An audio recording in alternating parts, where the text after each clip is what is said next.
안녕하세요. 라이프노트입니다. 오늘 제가 준비한 주제는 노후가 편하려면 전세부터 시작해야 한다는 주제를 한번 갖고 와봤는데요. 이게 무슨 말이냐? 우리가 노후라는 거는 금방 옵니다. 누구나 다, 누구에게나 다 오는 재벌도 피해갈 수 없는 게 바로 이 노후인데, 우리 일반 서민들이 보통 부동산 투자 관점에서 보면 갭 투자, 아니면 뭐 집을 보통 매매를 하면서 갭 투자를 하면서 시세 차익을 많이 남기잖아요. 그런데 어떻게 보면 투자 관점에서만 보면 전세는 되게 무용지물이고, 그리고 전세 사는 걸 추천을 많이들 안 할 겁니다. 투자자들 사이에서는. 왜냐하면 전세라는 건 사실 보증금을 집주인한테 주고 나는 거주를 하지만 집주인은 나의 무이자 대출을 받아서 결국 자기의 투자 자금으로 사용을 하기 때문이다 라는 생각으로 보통 전세를 나쁘게 보는 경우가 대부분이죠. 맞는 말이죠. 전세는 집주인한테는 무이자 대출이나 마찬가지입니다. 하지만 저는 오늘 말씀드리는 거는 요 투자자 관점이 아니다. 저는 우리가 라이프에 있어서 전세가 갖고 있는 의미, 우리가 삶을 대하는, 노후가 다가오는 우리 삶에 있어서 삶을 대하는 우리 전세에 부동산 전세를 들어가는 그런 태도에 대해서 한번 이야기를 한번 해볼까 해요. 굉장히 연관이 저는 있다라고 개인적으로 판단을 하는 사람인데, 자기랑 좀 뜻이 달라도 너무 욕하지 말아주세요. 한번 시작해볼게요. 다시 한번 말씀드리지만 제가 지금 전세 살라고 하는 건 투자자 관점이 아닙니다. 그래서 누구는 이를 갈면서 미쳤다고 벼락거지 만들 일 있냐 하면서 욕하시는 분들이 계실 겁니다. 돈이 있는데 전 전세부터 들어가서 거주하라는 말씀이 아니라는 점 다시 한번 참고해 주시기 바랍니다. 자, 그러면 우리가 재테크라는 걸 먼저 한번 생각을 해봐야 될 것 같아요. 자, 재테크라는 건 뭐죠? 기본 개념부터 저는 다시 정리를 해야 우리가 집을 월세를 사든 전세를 사든 매매를 사든 이 기본적인 개념이 잡혀 있어야 전략적으로 좀 잘 들어갈 수 있지 않을까라는 생각을 해봅니다. 요 재테크는 무엇이죠? 투자에서 불어나는 것만이 재테크가 아닙니다. 갖고 있는 돈을 잃지 않는 것이 재테크의 전 시작이라고 생각을 합니다. 많은 이들이 요 종잣돈 1억이면 1억, 5천만 원이면 5천만 원 모아놓고 이 돈을 재테크를 하려고 하는 데서 문제가 발생을 한다. 저는 항상 이제 제가 말씀을 드리고 항상 주변 사람한테 말을 하는 게 뭐냐면 요 마음의 변화에서부터 재테크의 첫걸음이다라고 저는 말씀을 드립니다. 꼭 잊지 않았으면 좋겠습니다. 이게 무슨 말이냐? 마음의 변화는 뭡니까?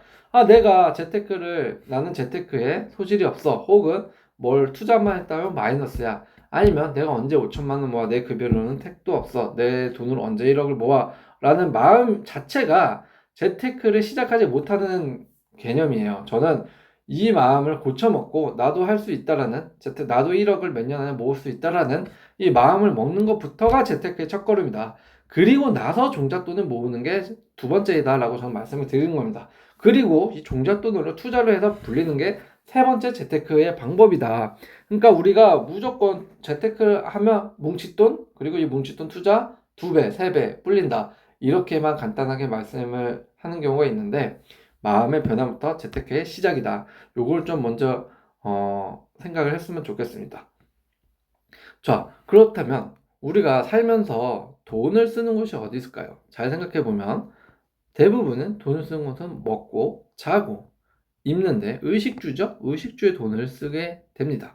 그런데 요 주거, 이 부동산 같은 경우에는 돈이 너무 많이 듭니다. 이사를, 그리고 매매를 하게 되면 이제 뭐 이사비, 복비뿐만이 아니라 요 취등록세도 들어가고 법무사비도 들어가죠. 요 비용들을 모두 감당하게 되면 사실 요즘 뭐 젊은 세대들이, 그러니까 뭐 부모 찬스를 쓴 거 말고 내가 내 힘으로, 나와 아내의 힘만으로 집을 매수하기에는 매우 많이 들더라. 그리고 감당도 안 되고 결국에는 우리가 사는 곳은 아니다. 포기를 해버립니다. 자, 의식주 중에서 요 주거가 빠지고 나면 이제 뭐가 남죠? 먹고 입는 게 남습니다. 그렇다면 우리는 주거를 포기를 했으니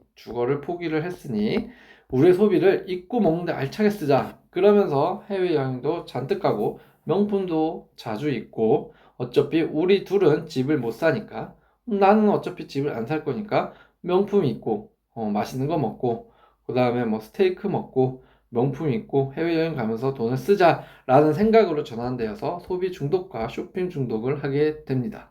이게 우리의 재테크를 망치는 지름길이죠. 절대 이런 마음으로 먹으면은 시작조차를 할 수가 없다. 이런 마음을 무조건 없애야 된다. 그렇기 때문에 요즘 추세에 있어서는 꼭 주거를 먼저를 해결해야 되는 그런 시대로 흐르고 있는 거죠.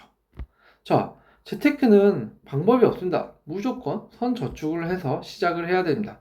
난 어차피 집을 못 사니까 하면서 지금 말씀드린 것처럼 명품과 자기 만족을 하면서 살아가기에는 너무나 젊고 아직 노후가 오기에는 아직 많은 시기일 수가 있을 겁니다. 충분히 준비할 수 있는 시간이라는 말이죠.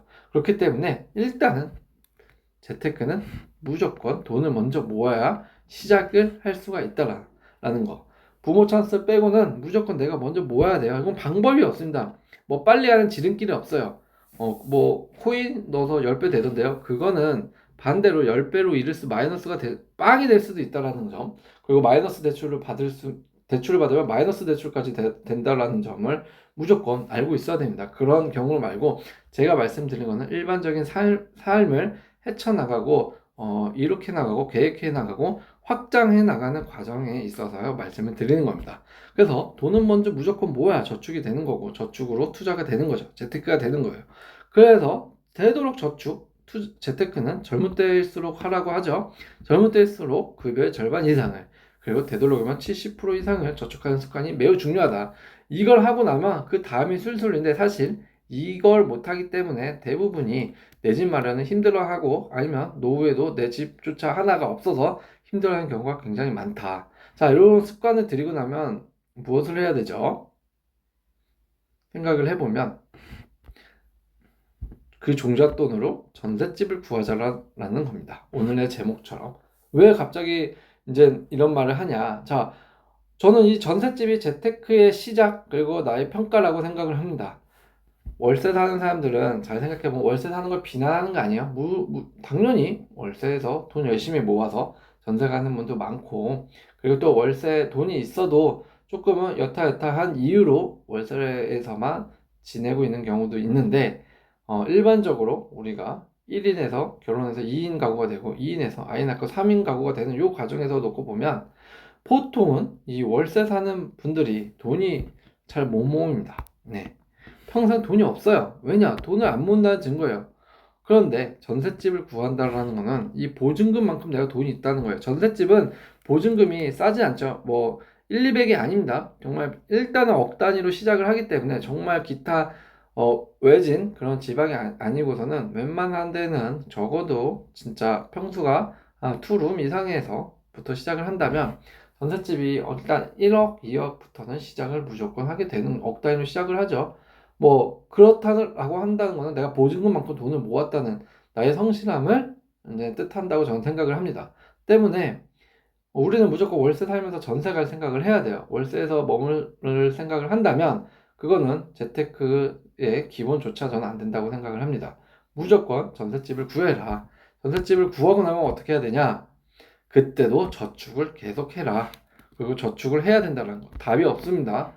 근데 이 저축금을 토대로 이제는 그 다음에 뭐냐 하면 집을 매수해야죠.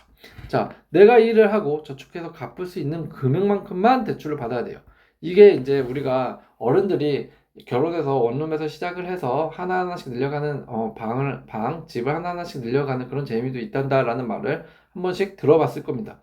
그거는 바로 이런 걸 뜻하는 거죠. 저축해서 월세에서 전세 가고 전세에서 매매 가고 매매에서 조금 더 20평대에서 30평대 가고 40평대 가는 평수를 늘려가는 네, 이거를 갖다가 바로 어른들이 말씀을 드린 거죠. 물론 예전 시대에 비하면 요즘 시대가 좀 더 어려워진 거는 사실이지만 그래도 아주 불가능한 시대는 아니라는 점. 그렇기 때문에 저축을 하고 월세를 살고 있다면 무조건 전세로 가라라고 제가 추천을 해드린 겁니다. 전세에서 또 하루 웬 종일 정말 몇십 년씩 살라는 말은 아닙니다. 네, 전세에서 끝날 생각으로 전세를 살아라라고 말을 하는 게 아니에요. 저는 전세를 먼저 살 생각을 한다면 목돈을 모을 수 있는 나의 여력을 뜻하는 겁니다. 전세는. 그래서 대신에 집을 매수할 때는 전세금을 모았다면 이 보증금 플러스 또 저축해서 저축할 수 있는 돈으로 집을 매수하겠죠. 그때는 또 내가 열심히 일해서 갚을 수 있을 만큼만 대출을 받아야 됩니다. 괜히 시세 차익 더 노리고 입지 좋은 데로만 감당 안 되는 곳을 갔다가는 지금의 영끌족처럼 경제적 어려움이 감당이 안 될 겁니다. 이자 감당이 안 될 수 있는 상황이 올 수도 있다. 상황은 언제나 바뀐다. 시장 상황도 바뀌고 나의 가정, 환경도 바뀔 수 있다. 때문에 경제적 어려움이 있을 때도 버틸 수 있으려면 내가 일을 해서 십 년, 20년 안에 갚을 수 있는 금액만큼만 대출을 받아라 라는 겁니다. 자, 그러면 남들은 이렇게 투자를 해서 두 배, 1.5배, 2배씩 불려 나가는데요. 그래도 그거에 흔들려서는 안 됩니다. 무조건 내가 감당할 만큼만 저축해서 집을 매수해라 라고 말씀을 좀 드리고 싶습니다. 자, 이렇게 저는 조금 말씀을 드리는 거는 지금 월세에 살고 포기하지 말고 전세를 갈 생각을 하라라고 말씀을 드리는 거예요. 내가 전세에 살아야 집을 매수할 수 있는 조건이 되어가고 있다는 거고, 이 조건은 내가 지금 저축을 굉장히 잘하고 있다는 걸 뜻하는 겁니다. 그래서 나중에 이걸 매수할 수 있는 사람이 되는 겁니다. 절대 월세에서 그냥 매매를 할 수 있는 사람이 되진 않습니다. 이게 무슨 말이냐면 갭 투자 빼고요. 그리고 무리한 영끌족 빼고요. 일반적으로 저희가 가는 과정을 말씀을 드린 겁니다. 이렇게 월세를 갔다가 전세를 가는 게 맞는 거고 전세에서 매매를 가는 게 맞는 겁니다. 때문에 꼭 월세 살고 있다면 집값 높다고 포기하지 말고 전세부터 갈 생각을 해라. 그러면 집값이 그렇게 터무니없게 높게 보이진 않을 겁니다. 자, 이렇게 저는 항상 지금 오늘 주제에서 콘텐츠에서 말씀을 드리는 건 이거예요. 핵심 요인은 집을 먼저 해결하면 인생이 좀 풀릴 수 있다라는 겁니다. 주거를 해결해 놓으면 뭐가 풀리냐면, 자, 생각해 보자고요. 내가 명예퇴직 대상이다. 정년퇴직 대상이다. 아니면 미뤄왔던 꿈을 찾으러 출발하고 싶다라고 하는 나이대가 보통 50대 초에서 중반일 겁니다. 빠르면 40대 후반일 거고요. 근데 자, 50대 초에서 50대 중반일 때 명예퇴직 대상이 되기죠. 보통 요즘 더 빨라졌다고도 하네요. 그리고 정년퇴직 대상이기도 합니다. 아니면 둘 다 아니더라도 내가 미뤄왔던 꿈을 좀 찾으러 가고 싶은 사람이 있는데 지금의 벌이로 내 아내와 내 자녀들이 먹고 살고 잘 유지하고 있는데 이거를 내가 포기해버리면 꿈 때문에 지금 당장의 벌이를 포기해보면 힘들 수 있지 않냐라는 생각 때문에 당당하게 활기차게 웃으면서 관두지 못하고 있을 겁니다. 근데 생각을 해보자고요. 주거를 해놓으면 당당하게 이게 가능해진다라는 겁니다. 왜? 일단 아이들도 좀 컸겠다. 50대 중반, 초중반이면 고등학교에서 빠르면 대학생 정도 됐죠. 이미 성인이 됐죠. 그래서 아이들이나 아내에게 걱정시킬 것도 없습니다. 그리고 내 몸 하나만 챙기면 되는 상태가 돼버립니다. 집을 먼저 해결해 놓으면. 근데 요 집을 먼저 해결해 놓으면 이렇게 된다라는 거는 전세에 살았을 때 된다는 게 아니라 빚 없이 집을 장만했을 때 요게 가능해진다라는 겁니다. 꼭 빚 없이 집을 장만하기 위해서 앞서 말한 것들을 실행을 해야 된다. 단계별로 제가 드리는 말씀입니다. 자, 우리가 꿈을 쫓아 못 가는 이유가 뭐죠? 환경을 고려해서 무언가를 못할 때. 명품을 못 사서인 이유가 있을까요? 아니면 고급 외식을 못해서 못하는 이유가 있을까요? 아니죠. 환경을 고려하죠. 거주입니다. 즉, 집이 차지하는 비중이 대부분 클 겁니다. 내가 내고 있는 원리금이 매우 클 거고, 그리고 거기다가 가족 생활비까지 생각을 하니까, 이제 꿈쫓아서 못 가게 되는 거죠. 환경이 자유롭게 바뀌지 못하는 거예요. 왜? 원리금이 많기 때문에, 지금 집을 무리해서 샀기 때문에, 아니면 집이 없기 때문에, 나는 전세금도 없고 월세로만 계속 살고 있기 때문에, 주거가 확실해지지 않았기 때문에 내가 지금 말 그대로 좀 적나라하게 표현을 하면 내가 지금 돈을 안 벌어오면 길바닥에 나앉을 수 있기 때문에 우리가 어떤 충분한 공간에서 지낼 곳이 없기 때문에 나는 꿈을 포기하고 지금 회사를 못 관두고 있는 거죠. 그래서 이런 거주에 들어가는 비용이 특히 한국 같은 경우에는 굉장히 많죠. 외국도 외국이지만 저희 나라도 정말 6, 70%가 뭡니까? 7, 80% 이상이 자기 자산의 부동산 값이라고 하죠. 다 대부분이. 그럴 만큼 부동산이라고 하면 좀 그렇고 이걸 집이라고 표현을 해볼게요. 집이면 집에 들어가 있는 비중이 이렇게 크기 때문에 우리는 집을 떼고 뭐든지 생각할 수 없는 구조다. 결국 나의 환경, 나의 경제 상황은 모두 원인이 어디 있다? 이 집이다.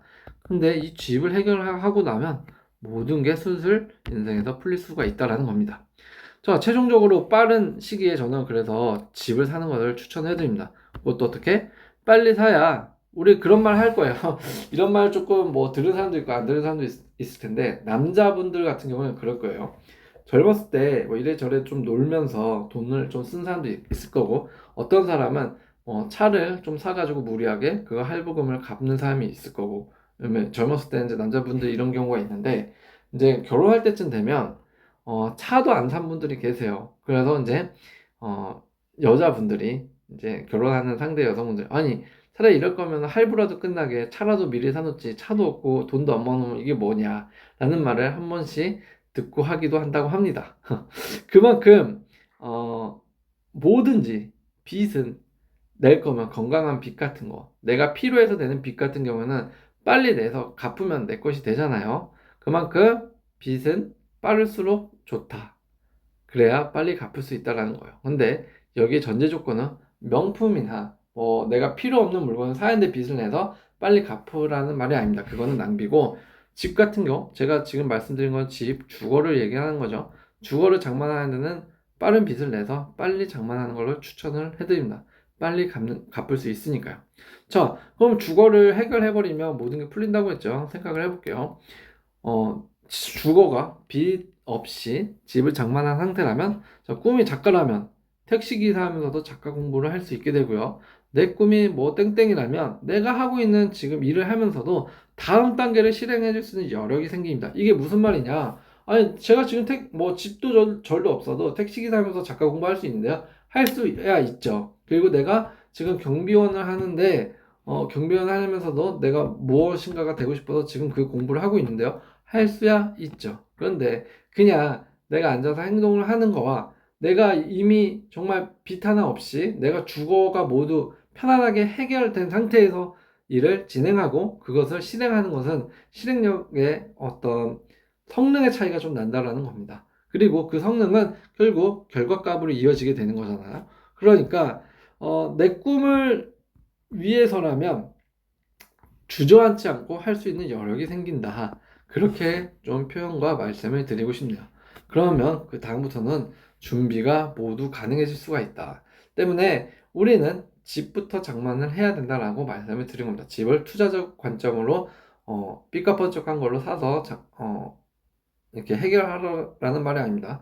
집이라고 생각하지 마시고 주거, 의식주 중에서 주거를 해결해야지 모든 게 풀린다라는 겁니다. 자, 생각해보자고요. 파이어족, 우리의 꿈이죠. 경제적 자유, 우리의 꿈입니다. 일을 가능하게 하는 사람들 치고 주거가 문제 있는 사람이 있나요? 없을 겁니다. 이들 모두 다 주거가 해결되어 있을 거예요. 떼보진 않았어도 대부분 해결되어 있습니다. 그리고 50대, 60대가 지나서, 정말 노년기가 됐을 때도 좀 여유롭게, 평화롭게 사는 사람들의 형태를 보면 주거는 이미 다 해결이 되어 있다. 우리가 사실 돈이 많은 사람도 계속 돈 벌고 있잖아요.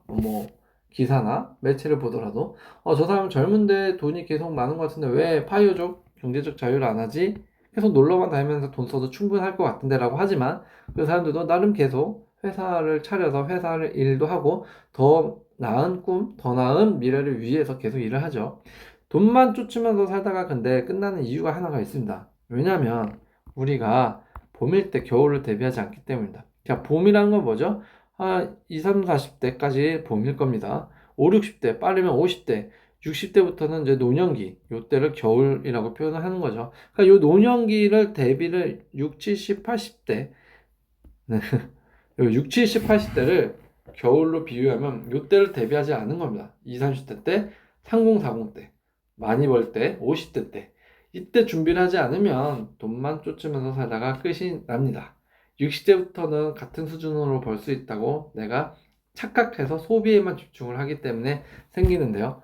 이만큼 집이 저희 자신들에게 주는 매우 어떤 의미는 되게 다르다. 그리고 주거를 했냐 안 했냐의 차이는 매우 크다라고 조금 말씀을 드릴 수가 있을 것 같아요.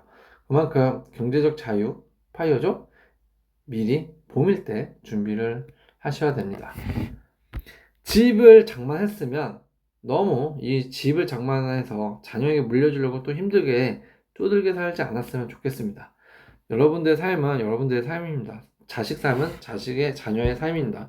이거를 쪼들게 힘들게 물려주고 쪼들게 살게 돼요. 자녀도 평생 일해서 모은 자산을 주고 힘들게 사는 모습을 보는 게 더 힘들어할 수도 있다. 그래서 우리는 지금 관점을 바꿔야 됩니다. 자녀에게 꼭 어떻게든 물려주려고 합니다. 그냥 주택연금을 들면 되지라는 생각으로 진행하시는 게 오히려 좀 스트레스도 좀 덜 받고 스트레스 좀 덜 받으면 나도 좀 재밌게 돈도 먹고 노후도 좀 즐기고 그리고 집도 장만할 수 있지 않을까라는 생각을 합니다. 물론 다 어떤 사람마다 환경과 조건이 다 다르기 때문에 지금 제가 설명한 것들이 모두 딱 하나의 정답으로 이어질 수는 없을 거예요. 이렇게만 하면 집을 장만할 수 있습니다. 그리고 또 이렇게 해서 집 장만하면 여러분들의 근심걱정 문제가 사라질 겁니다. 이렇게 말을 할 수는 없습니다. 그렇게 말을 하고 있는 건 아니고요. 다만 우리가 노후까지 인생을 지금 젊으신 분들이 2030 세대들 특히 그리고 3040 세대들이 특히 소비를 하면서 집을 장만을 하려고 하는 그 순간까지 마음 먹기까지 그리고 그 후의 과정들을 이렇게 좀 보면 안타까운 부분이 많죠. 잘못 이해하고 관점을 잘못 가져서 올바르게 인식을 하면 조금은 좀 더 건강한 저축과 건강한 소비가 될 수 있는데 그렇지 못하고 계속적으로 자기만의 이기적인 집을 장만하지 못한다는 이유 하나로 소비만 늘려나가는 그런 안타까운 삶을 사람들도 있기 때문에 말씀을 드리는 겁니다. 자, 삶에서 그래서 노후는 굉장히 중요합니다. 근데 제가 지금 설명한 노후는 화려하진 않은 겁니다. 화려한 노후를 생각한다면 제가 지금 설명드린 방법이 아닐 거예요. 당연합니다. 저는 삶을 좀 평탄하게 그냥 살기를 원하고 그것을 추구하는 사람들이 좀 됐으면 하는 그런 인식의 소유자지, 화려하게 살다가 화려하게 가자 이런 삶의 방식을 좀 원하는 사람은 아닙니다. 그렇기 때문에 제가 설명드린 방법은 조금 근심걱정 좀 줄어들고 스트레스 좀 덜 받고 돈 벌려고 너무 아둥바둥하지 않으려면 어떻게 하냐. 그때 노후가 돼서 60대가 돼서 내 집 하나 정도 있어 보니 좋은 것도 그냥 구경하고 먹고 할 수 있는 소소하게 노후를 어, 즐길 수 있는 방법이더라 라는 걸 말씀을 좀 드리는 겁니다. 그러니까 너무 화려한 걸 그리고 너무 거대하게 좀 생각을 하지 않았으면 좋겠습니다. 오늘 노후를 뭐 편하려면 전세 살아라 라고 말씀을 드렸지만 저는 이건 맞는 것 같아요. 노후를 편하려면 집을 주거를 해결하라 라고 제목을 바꿨으면 더 이해가 되지 않을까라는 생각이 듭니다. 노후에 있어서 집만 사라고 그리고 집 장만하는 데만 또 너무 아둥바둥 살라는 말이 아니에요. 그렇다고 지금 당장 빚을 내서 힘들게 집을 사라라는 말도 아닙니다. 그런데 제가 꼭 여기서 드리고 싶은 말씀은 우리는 무조건 삶에 있어서 노후까지 가는 데 있어서 삶의 단계가 있다. 이 단계별로 근데 무시하는 사람들이 있다. 이 단계별로 요구되는 요소들이 있는데 이것을 무시하고 한 번에 팬덤 점프를 하려고 하는 사람들이 너무 많아서 이 부분 때문에 오히려 역효과 나는 사람들을 매우 많이 봤습니다. 그리고 정말 이것들로 인해서 돈을 많이 잃기도 하고, 안 좋은 뭐 선택까지 하는 경우도 봤는데, 그렇지 않고 좀 평탄하게 가는 방법, 올바른 나의 사고방식, 그런 갖는 방법은 아무래도 제가 오늘 설명해 드린 방법이 조금은 그 한 단계에 다가서지 않을까라는 생각으로 한번 만들어 봤습니다. 오늘도 시청해 주셔서 감사합니다.